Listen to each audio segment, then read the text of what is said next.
Les maires du continent africain ont récemment pris part à Abidjan au forum Cités et gouvernements locaux unis d'Afrique.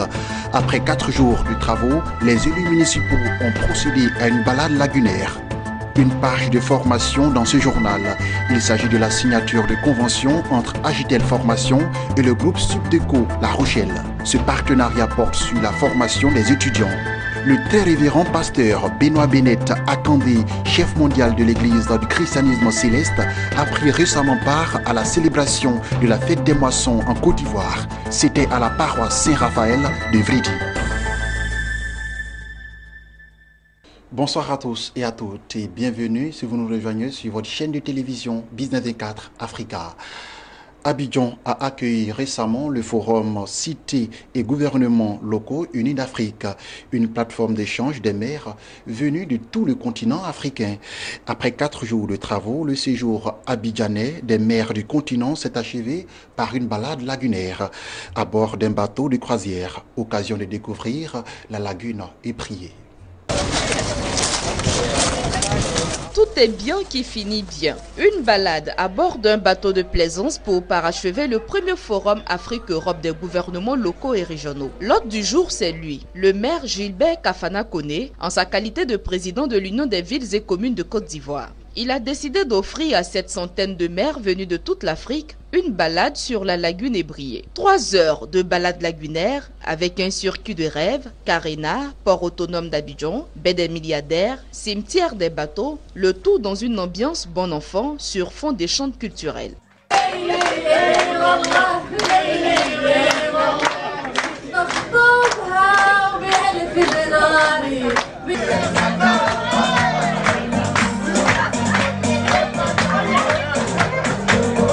On voit tout ce qui est du côté continental, mais le côté lagunaire n'est pas perçu par ceux qui passent. Alors c'est une opportunité pour notre cité. Je viens à Abidjan depuis 30 ans. Je pense qu'il y a un plus avec ce nouveau transport lagunaire qui va, je pense, impulser le potentiel de la ville d'Abidjan, du district d'Abidjan. C'est énorme, vous ne pouvez pas le savoir, mais ce que cela recèle comme enseignement pour l'économie de demain, l'économie lagunaire, l'économie de la ville d'Abidjan, du district d'Abidjan, c'est quelque chose de fantastique.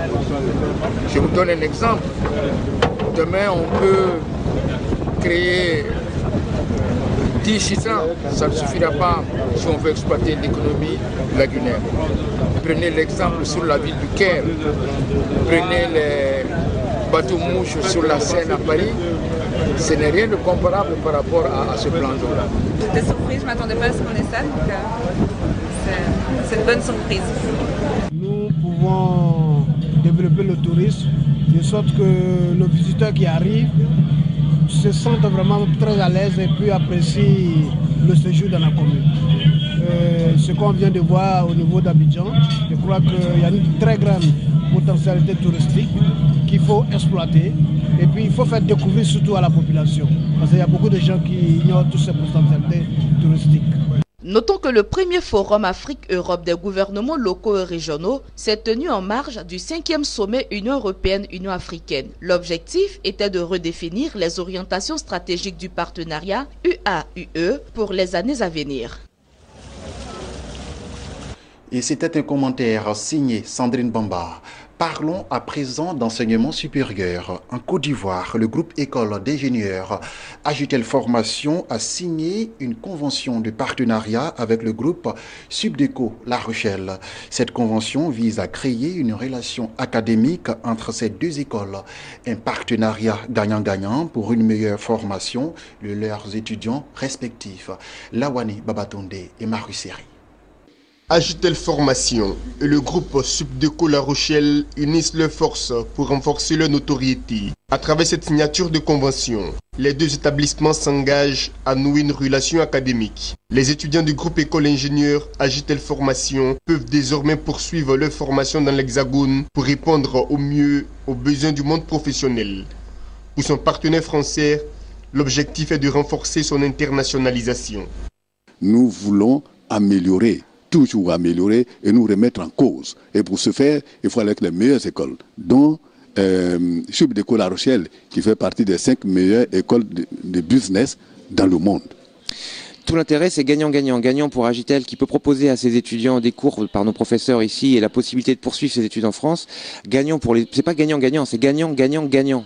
C'est gagnant également pour les étudiants qui ont la possibilité de faire les études en France avec un SAS et une intégration progressive, un peu en Côte d'Ivoire et puis ensuite un peu chez nous. Et puis gagnant pour La Rochelle qui nous permet d'ouvrir encore la diversité culturelle de notre école, notamment à la Côte d'Ivoire. Témoins de la signature de cette convention, les étudiants de Agitel Formation se sont réjouis de cette initiative. Une initiative visant à leur offrir les conditions pour s'assurer une meilleure formation. C'est une très bonne initiative parce que nombre d'entre nous aujourd'hui veulent aller étudier ou poursuivre leurs études à l'étranger. On aura une bonne formation là-bas et ça sera facile ici d'avoir un boulot ici comme là-bas.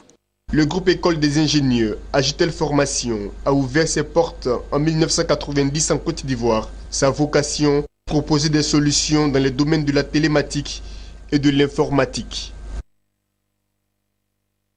Une page de religion dans ce journal.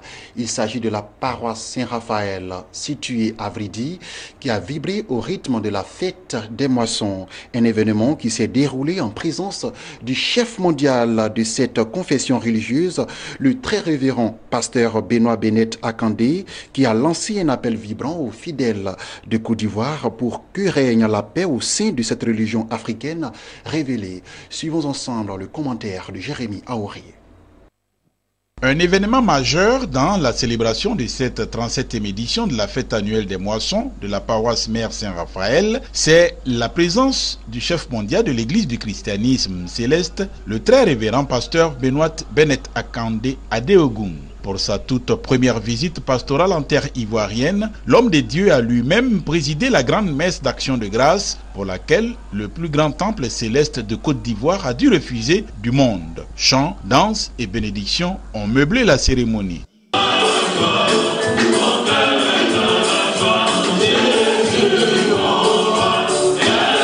Dans son sermon, le chef mondial a prié pour l'unité des fidèles et pour la paix en Côte d'Ivoire, ajoutant que se dissocier de l'Assemblée des fils de Dieu, c'est faire partie de la classe des méchants, avant d'exprimer toute sa gratitude à tous ceux qui ont œuvré au succès de sa visite pastorale, au cours de laquelle il a donné l'onction à plusieurs dizaines de fidèles. L'autre temps fort de cette 37e édition de la fête des moissons a été la vente de charité, véritable plateforme pour les chrétiens célestes de s'offrir toutes sortes d'objets pieux ainsi que de l'eau et du sel.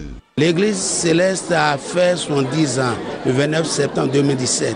Maintenant, c'est un nouveau pas vers l'unité, pas pour l'union, un pas pour que l'église soit une et indivisible. Mais comme Dieu a dit, vous allez me chercher, vous me trouverez, nous sommes venus leur dire, c'est le moment de chercher Dieu de tout cœur. Comme il a exaucé les anges de l'ancien temps, il va nous exaucer. Et il a dit aussi aux enfants d'Israël, priez pour la paix, le bonheur du pays. Car c'est dans la paix du pays que vous avez la paix. Donc nous, chrétiens célestes, aujourd'hui, dans cette belle ville, nous devons prier pour le pays. L'homme de Dieu en a profité pour mettre en exergue la place qu'occupe le révérend pasteur Ediemou Blin Jacob, pasteur national de Côte d'Ivoire. En ouvrant le livre de souvenirs pour avoir la mémoire, le chef mondial Adéogun, qui n'a jamais voyagé en Côte d'Ivoire, arrive. Mais pour dire que c'est le Saint-Siège de notre église est à Porto Novo.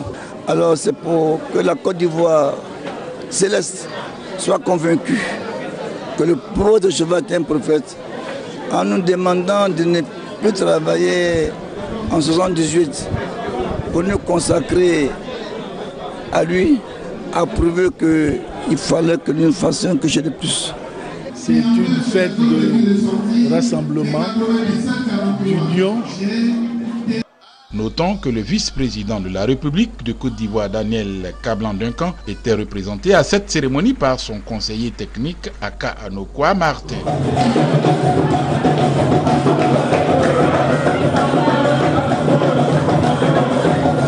Et puis, rendons-nous maintenant au Kenya où les Africains n'auront plus besoin de visa pour se rendre dans ce pays. Lors de son investiture pour un second mandat, le président Uhuru Kenyatta a annoncé que les citoyens africains souhaitant se rendre au Kenya pourront désormais recevoir un visa à leur arrivée. Cette nouvelle orientation de Nairobi est destinée à booster les échanges commerciaux entre le pays d'Afrique de l'Est et le reste du continent. Aussi, facilitera-t-elle les voyages intercontinentaux. Le Kenya avait déjà l'une des procédures en ligne les plus simples pour obtenir des visas à court terme. Voilà, c'est la fin de ce temps d'information. J'ai été très ravi de vous l'avoir présenté. Excellente suite de programmes sur votre chaîne de télévision Business 24 Africa.